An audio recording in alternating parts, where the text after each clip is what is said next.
L'erreur que j'ai vue des dizaines et des dizaines de fois, que ce soit sur les réseaux sociaux ou en parlant avec des gens au hasard. Oh là là, je me sens vidé. C'est sûrement parce que Mercure est rétrograde, et puis avec la pleine lune de la semaine dernière et mon chakra du bonheur qui est fermé, c'est normal que j'ai pas la motivation. Ferme ta gueule. Ton problème, c'est pas Mercure, la lune ou ton chakra. Ton problème, c'est que tu dors comme une merde, tu manges comme un gamin de 6 ans devant un distributeur et tu bouges pas ton corps. Parce que, encore, je ne dis pas que l'astrologie, l'énergie ou encore la spiritualité ne peuvent pas t'aider. Très très loin de là. Mais si tes bases sont pourries, tu pourrais avoir toutes les planètes alignées au-dessus de ta tête, ça ne changera rien. Si ta vie ressemble à celle de quelqu'un qui se bombarde matin, midi et soir de caféine, qui nourrit son corps comme une benne à ordures et qui ne bouge jamais, à la fin de la journée, ton corps va te présenter une facture. Et crois-moi, il ne va pas prendre de pincettes avec toi. Parce qu'à un moment, la nature fait bien les choses. Et si tu commences à faire de la merde, elle va vite te le faire savoir. Donc, si tu te sens mal en général, que ce soit physiquement ou mentalement, ou que tu as des crashs plusieurs fois par semaine, ou tu te sens complètement éclaté, t'inquiète pas, c'est arrivé à tout le monde. Mais la chose que je voudrais que tu comprennes, c'est arrête de regarder les nouveaux pré-workouts sur le marché, arrête de regarder les gourous sur internet, et regarde simplement si tu n'es pas en train de faire n'importe quoi avec ces 3 bases fondamentales, que j'ai appelées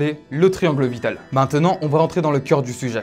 Le sommeil. Si tu dors mal, tout s'écroule. Ton corps ne répare pas ses tissus, ton cerveau ne recharge pas les batteries, ta mémoire est en vrac, et au niveau de ton humeur, c'est complètement instable. Le sommeil, c'est littéralement l'atelier de maintenance de ton corps. Tu veux construire du muscle?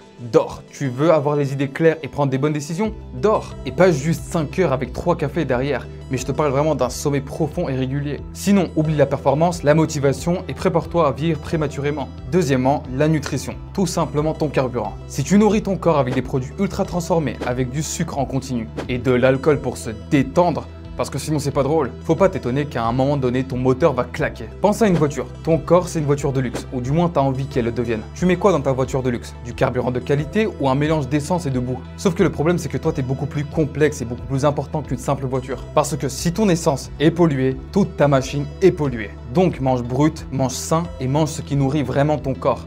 Pas seulement tes pulsions. Troisièmement, et pour finir, l'activité physique, le sport. Ton corps est conçu pour bouger. Si tu ne l'utilises pas, il se dégrade. Je m'en fous que tu soulèves, que tu cours, que tu nages ou que tu marches, mais bouge. Le sport, c'est pas juste pour avoir des abdos. Ça te permet de vivre bien plus longtemps, en meilleure santé, et ça diminue ton stress mental. On en a je ne sais pas combien d'expériences scientifiques qui démontrent que tu es beaucoup moins débile quand tu fais du sport par rapport à ceux qui n'en font pas. Et voilà pourquoi, quand tu te sens plat, avant de chercher des raisons mystiques et psychologiques ultra complexes, tu dois commencer par regarder ton triangle vital. Si ces 3 bases sont solides, alors oui, à ce moment-là, tu peux commencer à creuser plus profondément. Mais si ces bases sont bancales, tout ce que tu vas construire par-dessus va être bancal. Et là, il faut que ce soit clair. Je ne dis pas que tu ne dois jamais creuser. Je dis que ton triangle vital, c'est la base. Mais cette base, parfois, tu ne peux pas la solidifier sans creuser. C'est un échange dans les deux sens. Quand ton sommeil, ta nutrition et ton sport sont déjà solides, tu peux explorer plus loin, travailler sur ton mental, ta spiritualité et voir ce qui se cache dans ton passé. Mais parfois, c'est justement pour régler ton sommeil, ta nutrition ou ton sport que tu dois aller fouiller plus loin. Peut-être que tu veux manger mieux,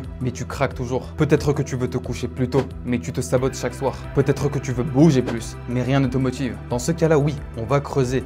Parfois, ça veut dire changer ton environnement. Parfois, couper certaines personnes de ta vie. Et parfois, c'est aller à la racine, dans ton histoire, dans ton subconscient. Et c'est là où l'hypnose, ma profession, rentre en jeu. J'ai accompagné des gens qui voulaient simplement mieux dormir ou tout simplement arrêter de grignoter. Et on a découvert que le problème venait de blessures vieilles de 15, 20 ans, parfois même 30. Et une fois qu'on les a travaillées, tout le reste s'est aligné naturellement. Donc oui, fais un travail en profondeur. Que ce soit avec l'hypnose, la méditation, l'astrologie, le mysticisme, peu importe l'outil que tu choisis, du moment que ça améliore ta santé physique et mentale. Mais avant ça, assure-toi que ces 3 points sont bien solides et présents dans ta vie. Si tu viens de m'entendre parler de l'hypnose et que ça t'est intéressé, j'ai créé un outil complètement gratuit sous le nom Les Clés du Yarl. À l'intérieur, tu vas trouver un audio complet pour rentrer en auto-hypnose à n'importe quel moment de la journée et dans n'importe quel endroit. Des dizaines de livres que je te conseille fortement de lire et bien sûr un test de réceptivité à l'hypnose. Tout ça 100% gratuit. Le lien est dans la description. Si cette vidéo t'a plu, ne t'abonne pas, ne commente pas et ne sois surtout pas curieux de mes autres vidéos. Maintenant, j'imagine que tu sais quoi faire.